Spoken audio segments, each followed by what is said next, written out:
Hello, everyone. Welcome to the State of STEM. My name is Saki Milton, and I'm the founder and executive director of the GEMS Camp, Girls Interested in Engineering, Mathematics, and Science, a nonprofit based here in Dallas, Texas.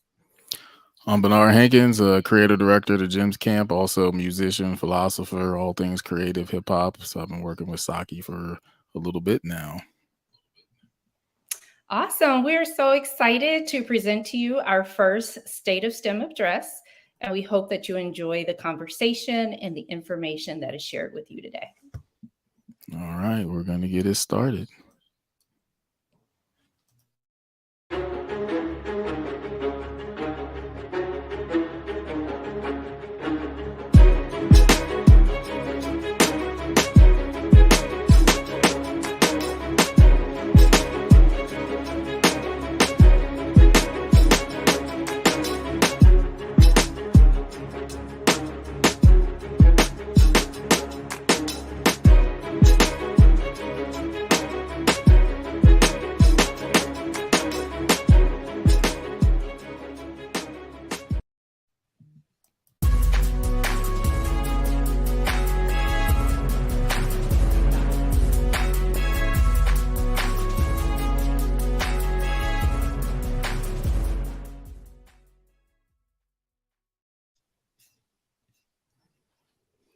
Welcome to the State of STEM.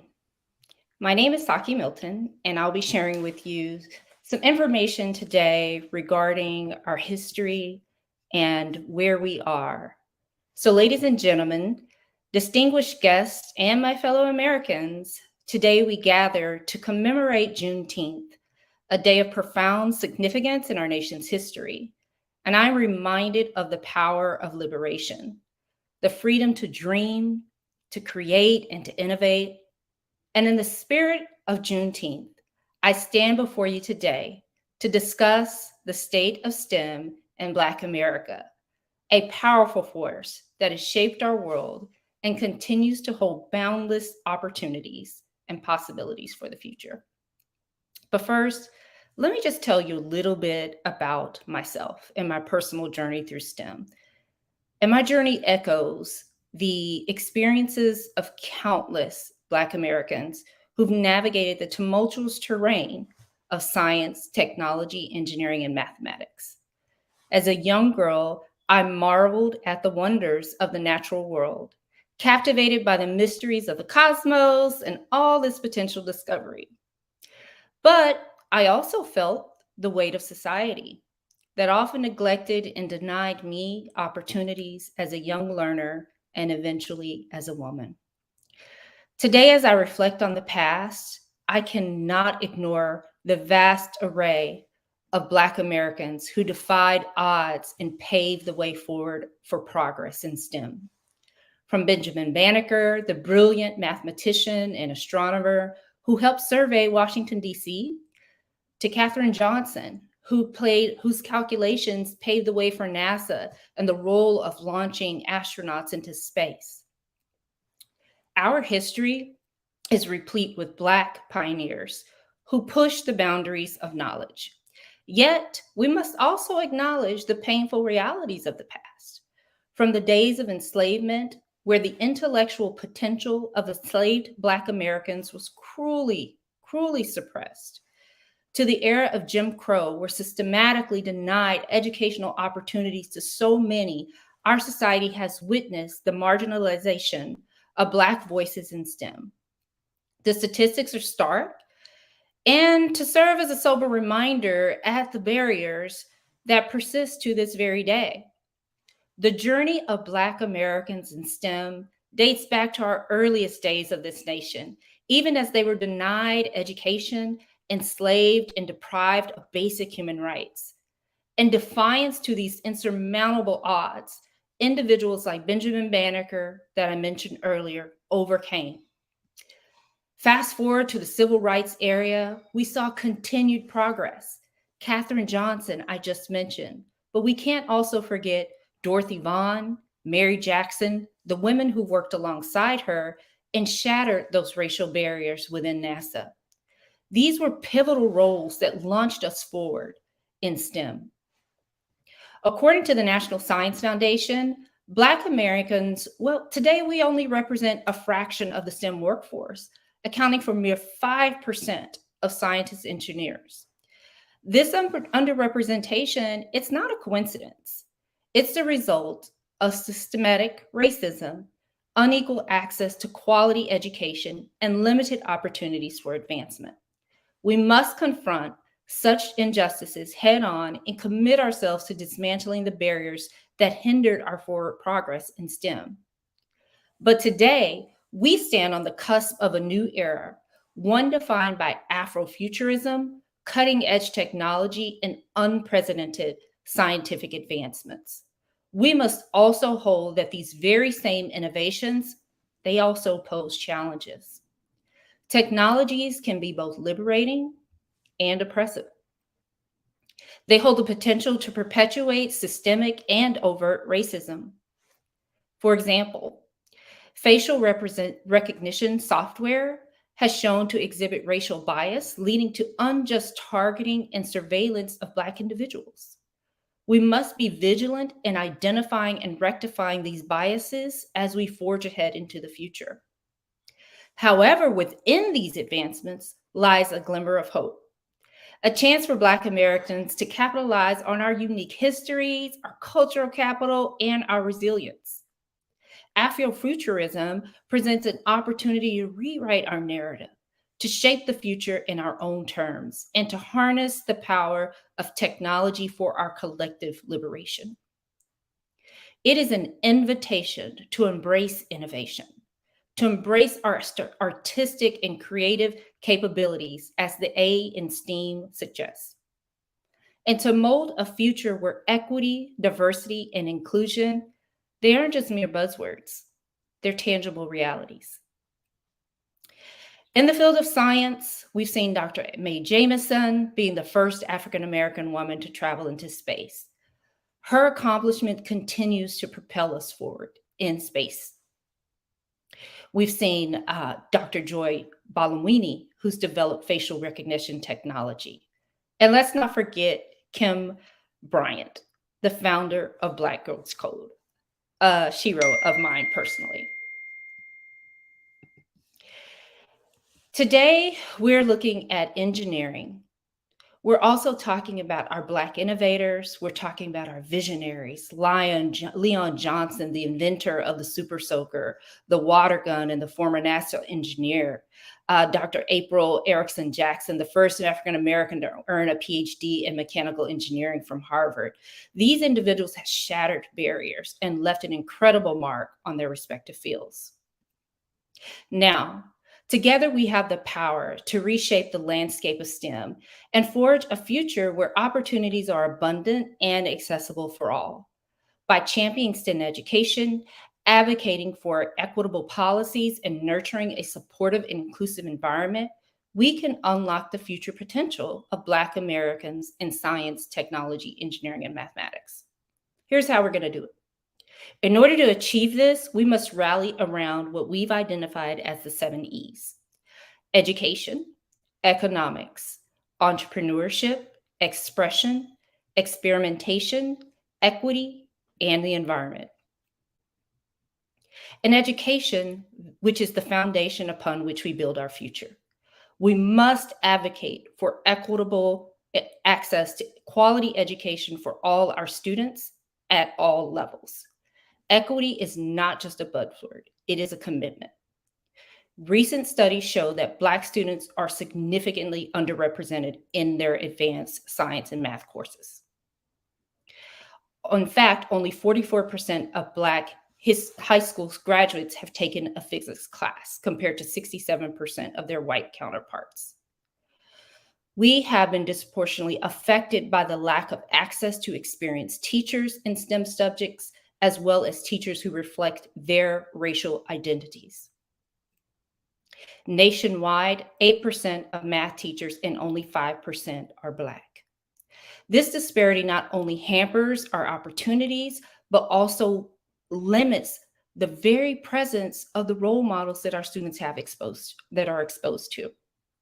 Despite these challenges, though, we're excelling. Our students continue to defy the odds and achieve remarkable success in STEM fields. Recent news is brimming with stories of Black students making groundbreaking contributions. For instance, we celebrate the achievements of Jackson Oswald, a Black teenager who, at the age of 12, built a functioning nuclear fusion reactor in his home.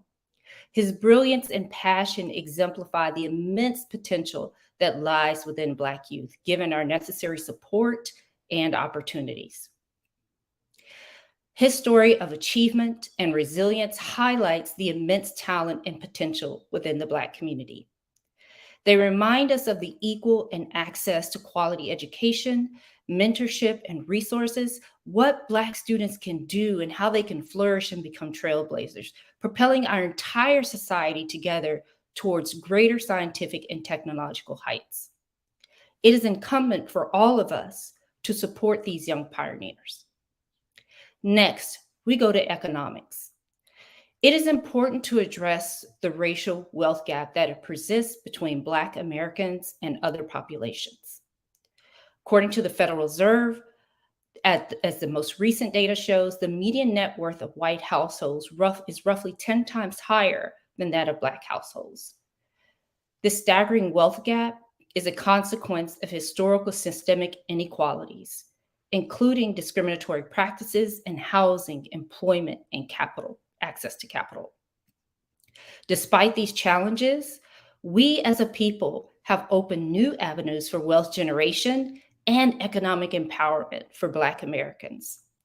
The digital age has provided unique opportunities for entrepreneurship, investment, and financial inclusion. In recent years, we've witnessed the rise of Black entrepreneurs in the tech industry, carving out spaces and disrupting traditional narratives. Platforms like Twitter, Square, Coinbase have all been co-founded with Black tech innovators, such as Jack Dorsey, Tristan Walker, and Fred Earsham, respectively. These success stories not only showcase the immense potential within the Black community, but also challenging prevailing stereotypes and redefine the face of the tech industry. Technology is allowing us to expand access to financial services, mobile banking apps, et cetera, et cetera. Furthermore, technology has extended beyond the realm of these services.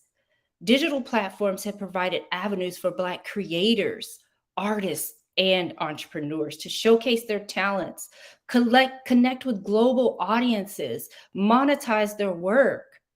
From e-commerce platforms that enable Black-owned businesses to reach customers worldwide, to streaming platforms that amplify Black voices in media, entertainment, sports, technology have all been unlocked. Those were previously untapped with economic potential. However, while these advancements are encouraging, they cannot be enough to bridge that racial wealth gap that I spoke of earlier. We have to have a concerted effort to address these systemic barriers.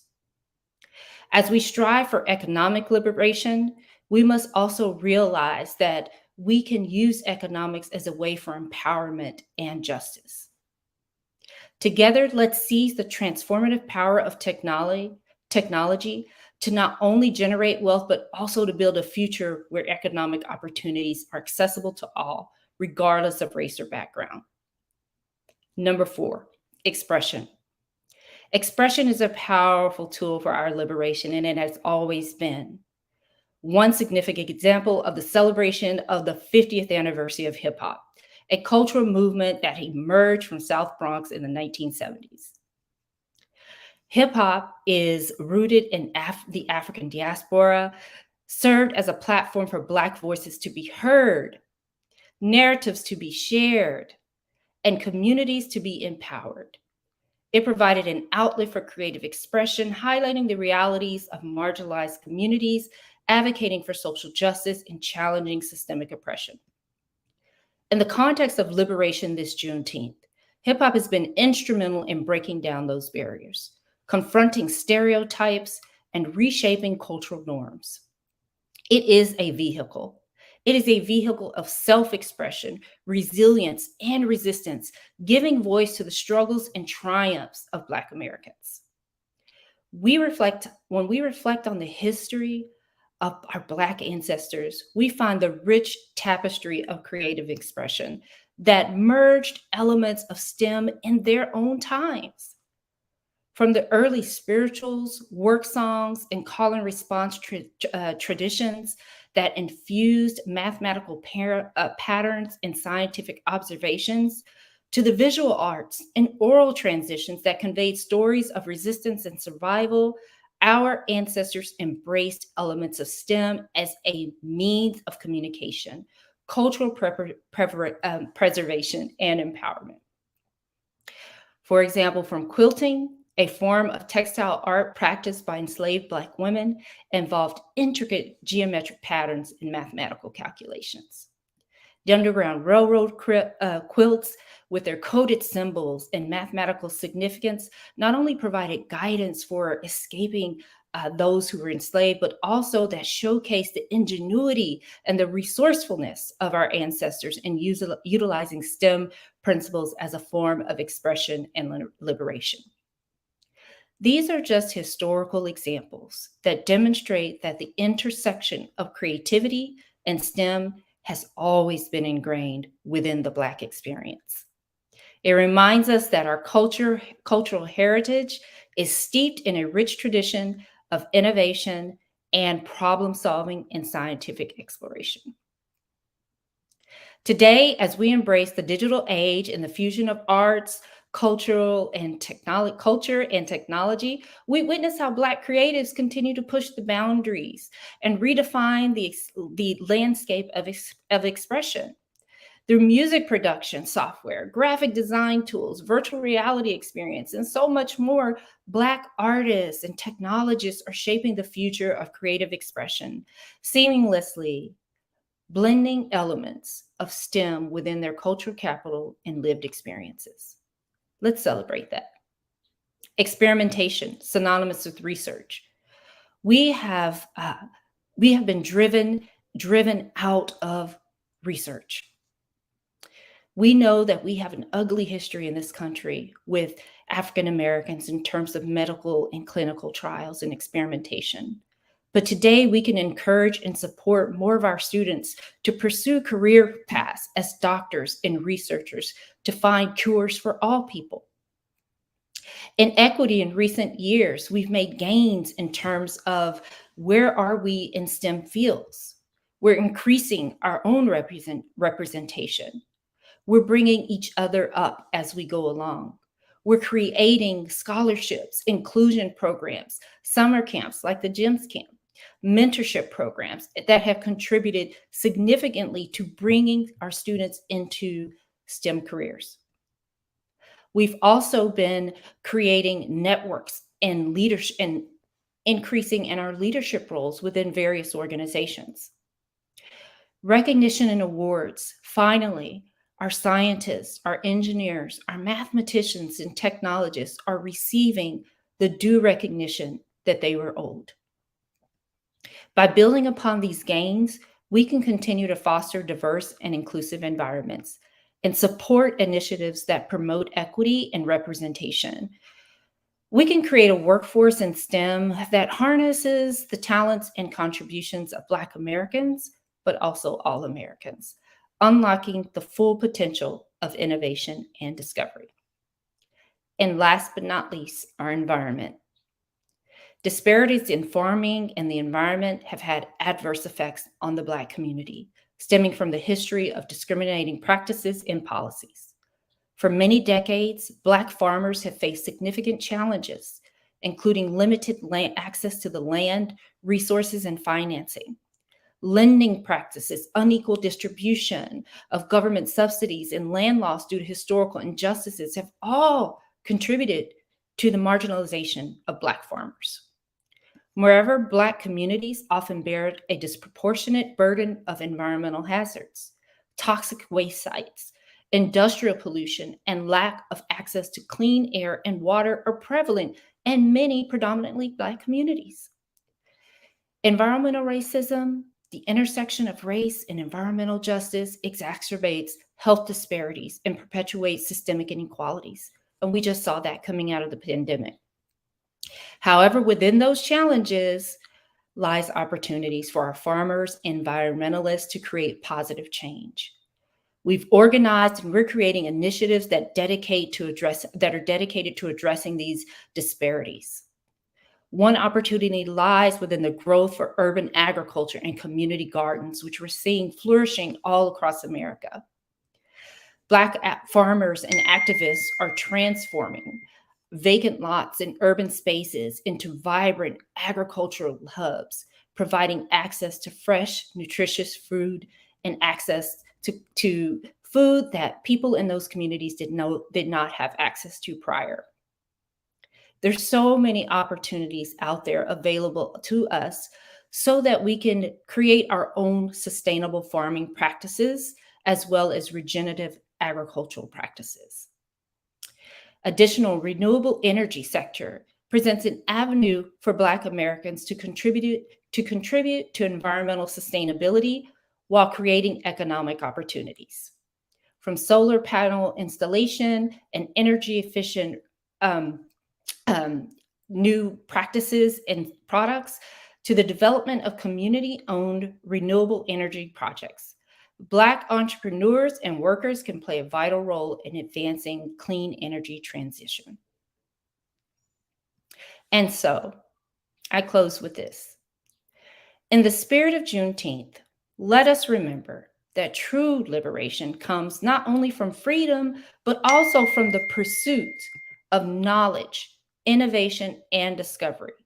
As we strive for progress, let us heed the words of Malcolm X, who said, education is the passport for the future, for tomorrow belongs to those who prepare for it today. Together, let us rise, embrace our collective power, and usher in a new era of liberation where every individual, regardless of their background, can thrive and contribute to the remarkable tapestry of American excellence. The future awaits us, and it is ours to shape, to illuminate, and to aspire. Thank you for listening to the Black State of STEM.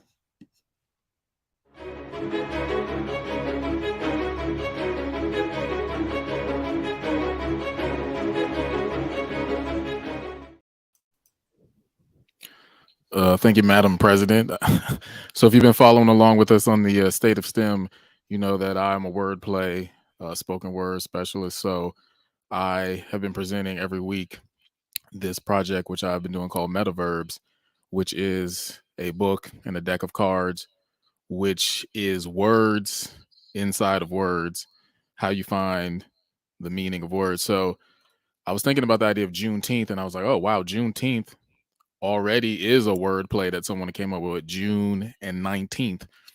But I was thinking about June tweenth, and the tweenth is the between. So when I think about Juneteenth, I obviously wasn't alive. It was so long ago. I don't have an immediate connection to it. I live here in the present and hopefully in the future. And so I was thinking, what is the between the Juneteenth and the now? What has happened between and what should have been happening between? Now, me personally, I know some people have I know our Madam President, she grew up Texas, so she told me how she would celebrate Juneteenth, and we never really had Juneteenth where I grew up. I didn't even know about this till several years ago. So it doesn't, I don't really connect with Juneteenth for a lot of reasons. I'm more of the 50th anniversary of hip hop. That's what I want to celebrate because I feel like that is what we own. That is what is for us, by us, not what is done to us. So I don't really feel a connection to celebrate things which I think shouldn't have to have been. To me personally, I don't think there shouldn't have to been a Juneteenth. But for the Juneteenth, the idea is what is happening then and what's happening now and what's happened between. Because I think if there is no work done, if there's no thought, there's no creativity, there's no healing, there's no progress to really change what took place and what we're talking about now with STEM and future and AR and VR and AI, we're just going to return to a Juneteenth. We're going to return to a pre-Juneteenth because we haven't done the things necessary to reconcile the trauma. So a lot of what we're going to get into later with this state of STEM is like, well, what's happening with this intersection of trauma and technology and healing and Black culture and hip hop and how all these things collide. So the space between June 20th.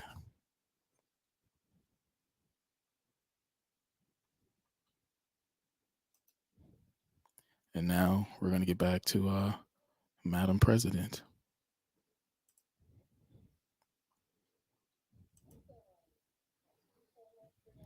I think we got you on mute, Madam President. Thank you so much. I hope you all enjoyed our State of STEM. And this is a project that we started, I guess, back in maybe December. We started, just toying around with the concept of what we wanted to create. We decided to bring it to a broader audience today with Juneteenth, even though we've been having these conversations, and we invite you to visit our podcast. Go to the website and then check out some of the clips, because we've had some amazing guests that we've been talking to. So just to kind of like piggyback and what Bernard is talking about is the kind of in between. And unlike Bernard, I think we should celebrate Juneteenth, because that's something that, yes, it is our Independence Day. And I've celebrated it since I was a child. And it's something that we've taken. It was never called Juneteenth. First of all, that's a name that we made up.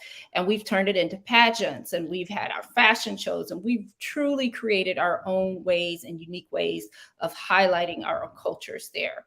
So happy Juneteenth, everybody.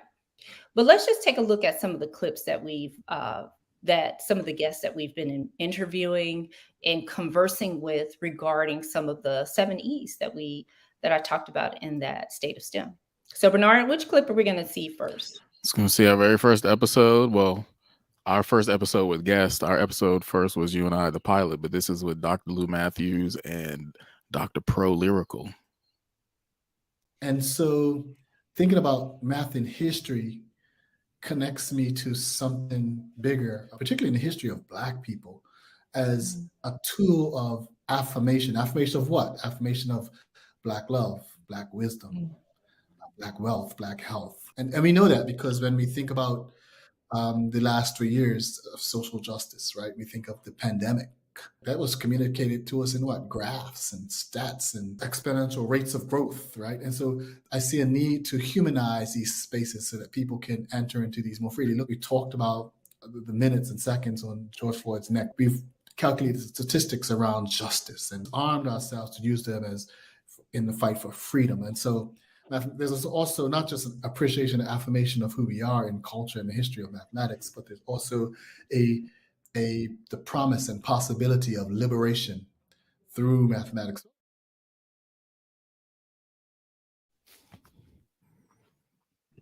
I love that clip because, I studied mathematics as an undergraduate, and it can be quite limiting. Like, I love Lou's point of how, we've used kind of like math as this gatekeeper, even when we talk about things like, algebra 1 is a gateway subject. Like, if you do well in algebra 1, you're going to have a bright future. Like, why and who made that up? And so I think these are the things that we're talking about when we use the word STEM or the acronym STEM in the context of liberation. So that's kind of my thoughts on that. But that was probably my favorite episode, sitting down with those two gentlemen. What are your thoughts around that one? Yeah, I mean, I really like the point of view that Lou brings, which I had never thought of. He said, we think of art, music, science, medicine as these liberating forces, but why not math? And I was like, oh, there's a sort of paradigm shift, because people tend to think of math as something you do in the classroom on a sheet of paper. But he's saying, no, the very aspects of math have always helped human beings and, made all humans equal. So I think there's a very revolutionary idea that math is this thing that can be taken outside to the streets, to the world, instead of this, oh, I got to do my math class. It's going to be so boring. So I think what he's talking about is very interesting. Mm-hmm. Yeah. All right, so let's go on to our other E, because we've had another conversation with a lot of my STEM friend girls here in the Dallas-Fort Worth area, and this conversation really came out of a conference that we did back in December at an all-girls conference, and looking at how we can engage, and overcome gender bias in STEM. So let's take a look at education. Oh, sorry, I don't know if you have that one. My bad. This is the women. Entrepreneurship. This is entrepreneurship. Yes. Okay. This is with the sisters. Yes. Let's cue that up and show the people these amazing drone pilots. I think the best way to think about it is constantly ask, how can things be done differently? And, how can they be done differently so that we enjoy it more, so it actually produces systemic change? I mean, I think from a artistic perspective, hip hop has had more than just an artistic impact. It's also had a social movement impact, and not just for the Black community. What's fascinating about hip hop is that it has spread to other countries, and other marginalized communities have used it to produce social change. Thinking about that in the context of entrepreneurship, I'll go back to the fact that in our community, a lot of entrepreneurs, past, present, and future, are being entrepreneurs because that's the pathway for social justice and for true change for our people, whether it's on a micro level as an individual or for the whole community. And so I think, or I'll say this, now that I'm an entrepreneur who also still has a job as an employee for someone else, I constantly ask younger people to think differently than I did. When I was a starting professional, I was following a rubric of what it looks like to be a successful lawyer, and that did not include entrepreneurship. I feel like now, why not just say, how does this feel me? If it doesn't, what can look different so that it does feel fulfilling? And that's exactly what entrepreneurship is. It's like creating the change you want to experience. Well, there you go. Kind of tying back to my State of STEM address, entrepreneurship is always something that was ingrained within us when we think about expression and that creativity element. And nowadays, we're seeing so many more creatives be able to monetize their own brand and have more autonomy over their brands and how they make their money and how much money they get to keep into their pockets. So the fact that these two women, these two sisters, came together and found an opportunity with droning, I think, again, that's the power of STEM. That's the power of our culture with that creative capital and that cultural capital, but tying it to the technology for the advancement of people, and not just Black people, but all people. Yeah, the reason I like this clip is because it ties to the last clip where there's these parallel threads running. This, like I said, the sort of healing aspect, the human, the trauma, the story, the narrative of Africans' history in America, and then you have the tech, the entrepreneurship, the invention, the making of things, and those two things are always paired together. And I always talk about this to people with hip hop, where it's like that's one of the unique things about hip hop is not just a genre.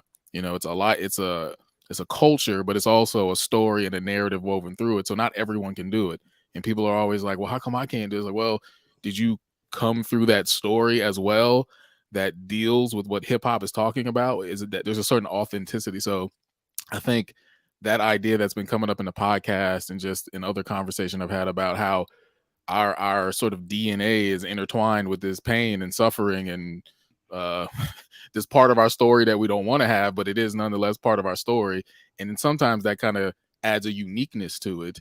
It can be taken the wrong way where you harp too much on that uniqueness, but the fact that uniqueness is there does add something different. So I think it's just interesting to see all those ideas collide into one idea. Absolutely, absolutely. And that's a nice tie-in with economics. When we sat down and we talked with Mickey, right? Show him that clip, because I think that's really important to look at in terms of our identity and economic footprint. When you look at some of the kingdoms, like the kingdom of Mali, and actually the wealthiest person on record, I always mispronounce his name. I think is Mansa Musa. I can't. But he was, if you translate into today's dollars, he would have been overwhelmingly one of the wealthiest individuals, or the wealthiest individual ever to that's on record. So when you look at like the libraries of Alexandria and a lot of how things were set up in Africa, it was very much economic prosperity then, right? The systems were in place. Even going back to like the libraries in Alexandria and the centers of science and commerce, right? The networks that were created. So it's very, very much in our legacy to be tradesmen, to be artisans, even though a lot of the terms we use today are quite modern, like corporations and capitalism.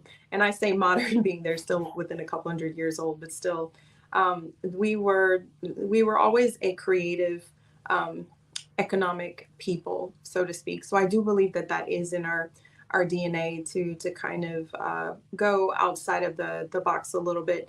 And it's a testament to where we are today in this country, considering our beginnings from this country, to the economic contributions that we make today, which at last count, I believe, was a little over $1 trillion.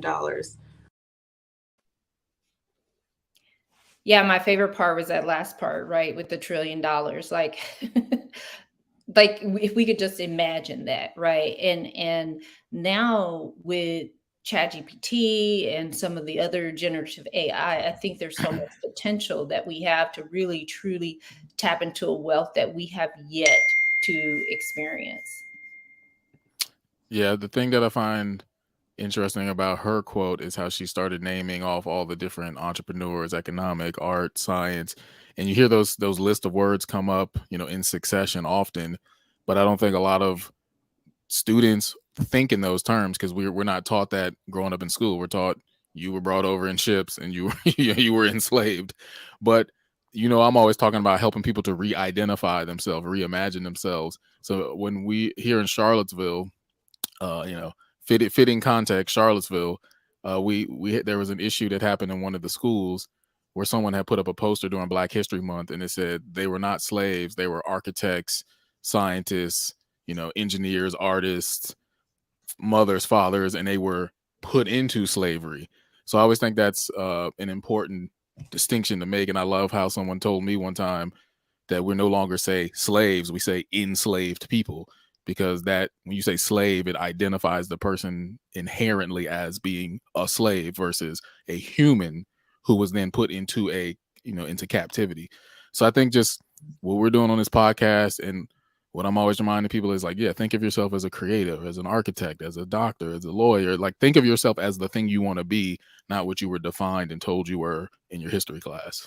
Mm-hmm. Or not told in your history class as well. Yeah, there's a huge movement with our language. And those of you who are joining us and you might not, know what these, the difference between slave versus enslavement.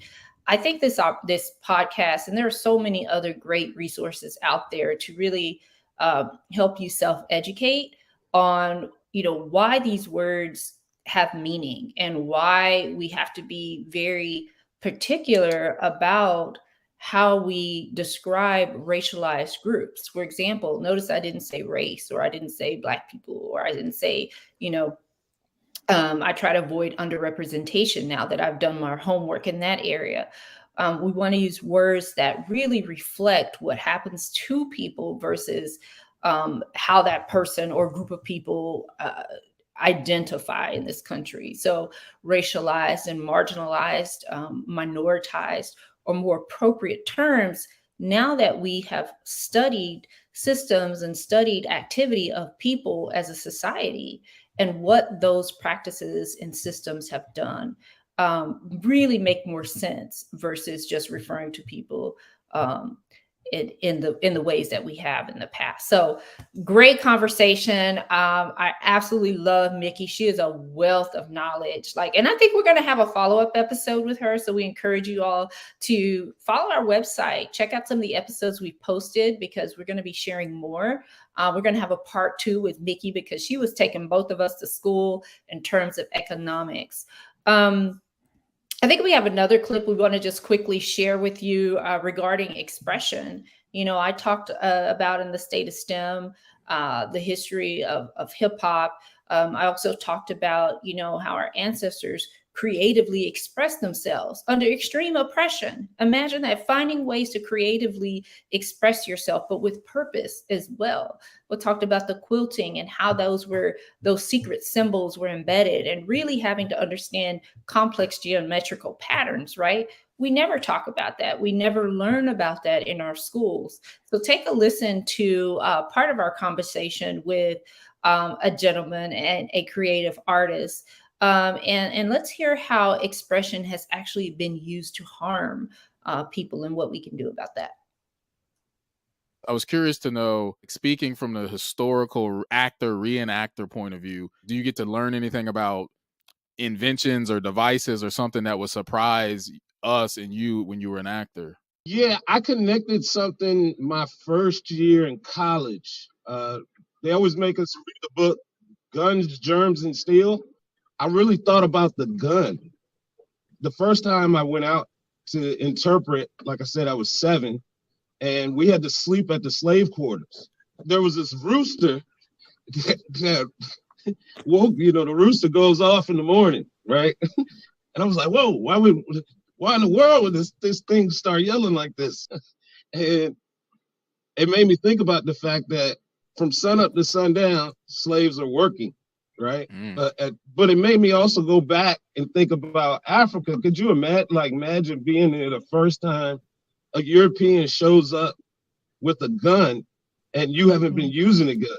They show up in Africa with the guns and then they steal people. And I'm like, oh, wow. The gun is very interesting. And I grew up with country gentlemen who used to hunt. And when I had that experience, I got rid of all the guns I had or I owned. I said, I don't want one anymore. Well, there are mixed opinions on that. I'm not opposed to gun ownership by any means, so don't come for me with that. I think the main point here is throughout history, science, technology, as great as they are, so what I alluded to in that state of STEM, they can be very harmful. And those who have been in power in dominant cultures, not just in America, but worldwide, have used innovation, have used technology, have used science in ways that are extremely harmful and damaging to human existence.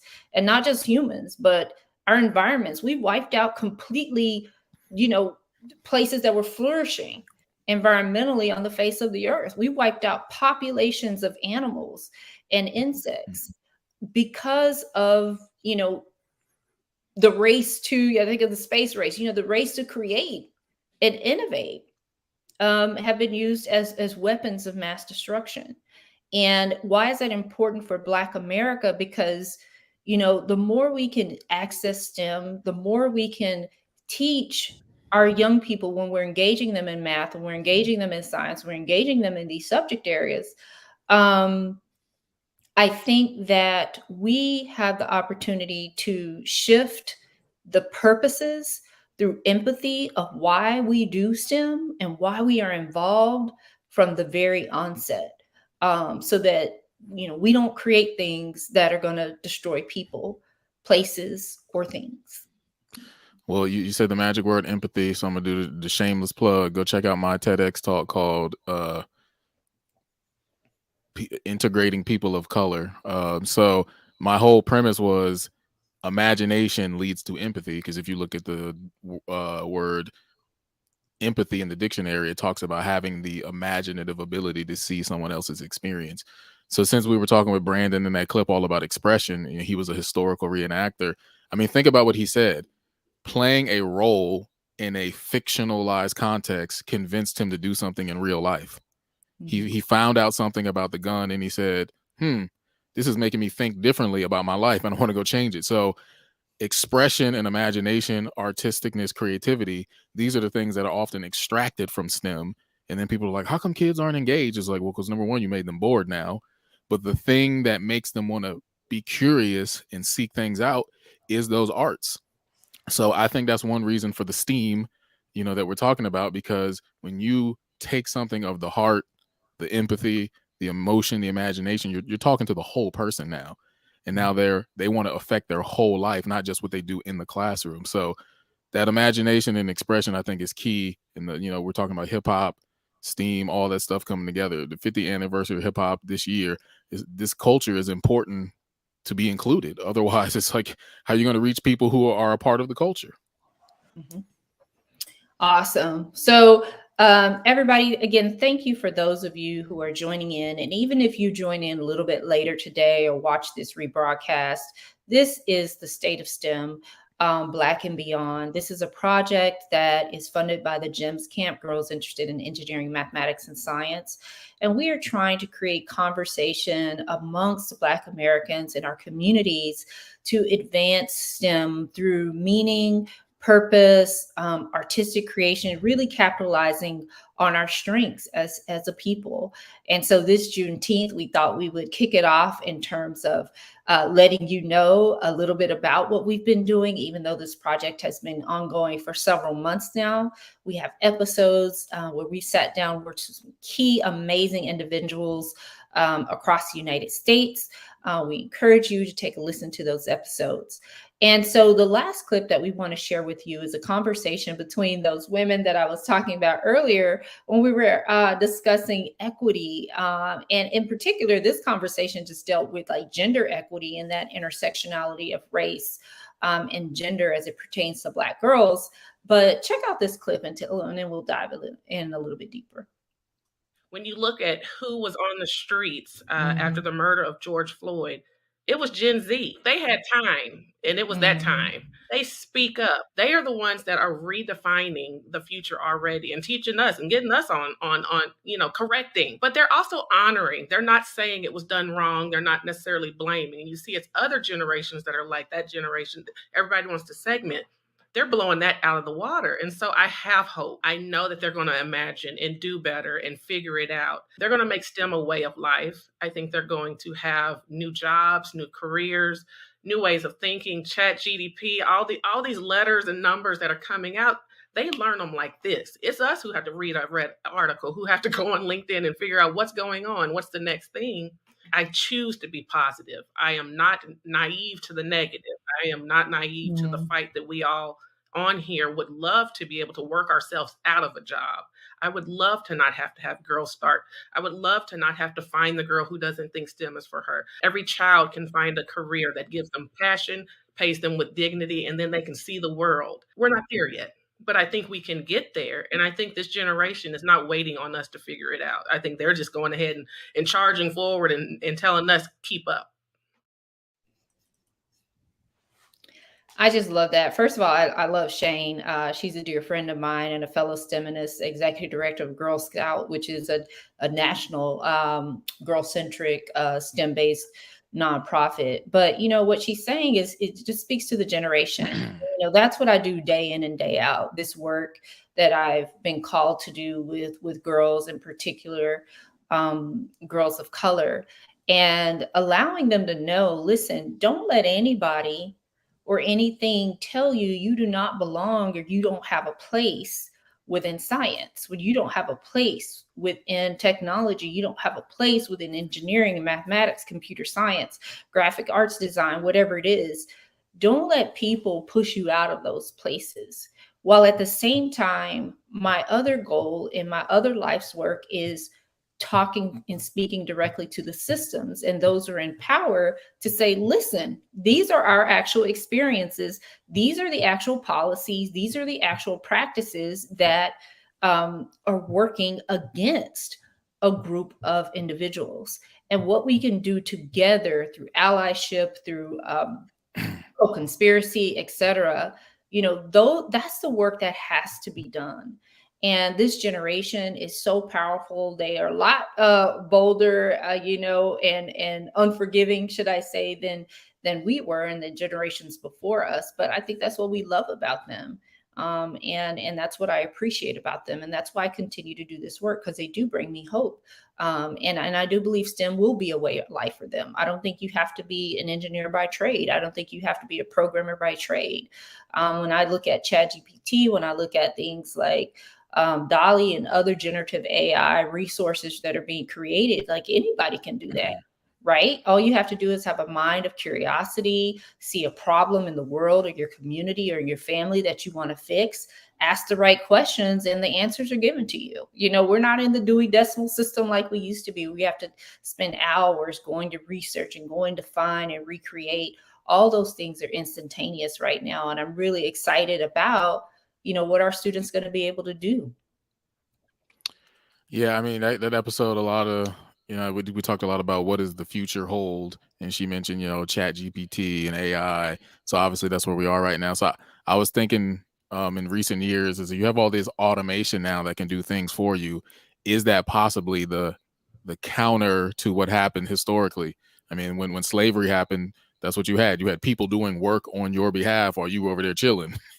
So now it's like, okay, can you now counteract history by allowing Chat GPT AI to do things for you to sort of speed up time? And that gets back to what I was saying about that between. How are you closing the gap between? I mean, look at you and I right now. You're in Texas, I'm in Charlottesville, but we closed the gap. I heard a woman on the news this morning. She said her daughter was like, wait, they heard about Juneteenth and when it was announced, but they didn't hear about it till later. She was like, why not? She was like, well, they don't have cell phones then. So now we have technology, we have STEM, which have allowed for this idea of closing a gap, closing the in-between space. So I like this idea of, what is how does technology intersect with this historical imagery? How does AI and all these sleek, shiny, iPhones and things we think of as modern, how do those things reconcile with these older images that we see that are black and white? And how do we, and how do you make those two things come together so they're meaningful for us in our life? Mm-hmm. Absolutely. And so this brings us to the close of our conversation today, our State of STEM Black and Beyond. Again, I just want to say thank you to all of those who streamed in live with us. And I want to say thank you to those who will watch this broadcast later. Be sure to check out our episodes from all of our guests. We're going to keep this conversation going. So look for a monthly episode on a variety of topics. Sometimes we might have people join us, sometimes we might not. But either way, I think the biggest call to action that we have for you is to make sure you self-educate. Don't run away from, the advancements. Embrace them and say, okay, this is here. This is our present day. These are the opportunities for the future. What am I going to do? What's going to be my stamp on society? What's going to be my stamp on my family and in my community? Because I'm educating myself and because I'm getting involved. And I think more than anything, that's what we want you to take away from that. Today, Juneteenth, June 19th, 2023, we want to celebrate independence for all Americans under the United States Constitution. I encourage you, if you're a Black American listening to this message or listening to this rebroadcast, to focus on the strengths, the resiliency of our ancestors, the brilliance of our ancestors, and look within your own families, but most importantly, look within yourself and then build from there. Thank you so much. We have one final clip that we want to leave you with, and then we want to say thank you. All right, so this clip, you're gonna have to use your imagination because this is the audio only version, but this is taken from Dr. Lou. You can check it on our Instagram. But he had a lot to say, so there was a lot to pull from Dr. Lou. But I took his words and I made it into a song. So we'll end on this. Colleague friends, after reading the hoop.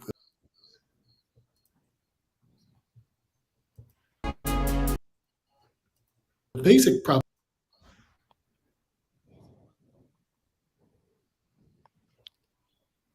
One second, a little technical difficulty.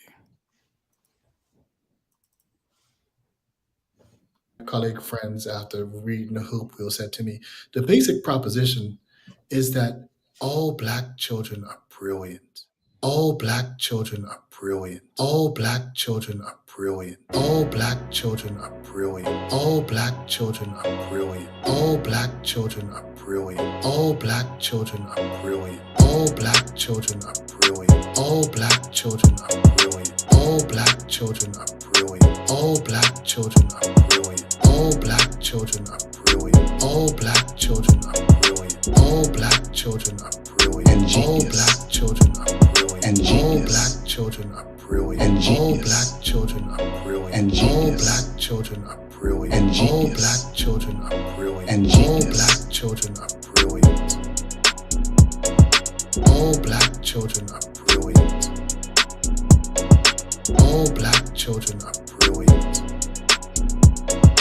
All Black children are brilliant. Black people, children deserve access. Why? Because they're full of brilliance and genius. And anything Black people have had access to, they've transformed. Anything Black people have had access to, they've transformed. Anything Black people have had access to, they've transformed. Anything Black people have had access to, they've transformed. Anything Black people have had access to, they've transformed. That's the basic genius proposition of Black people.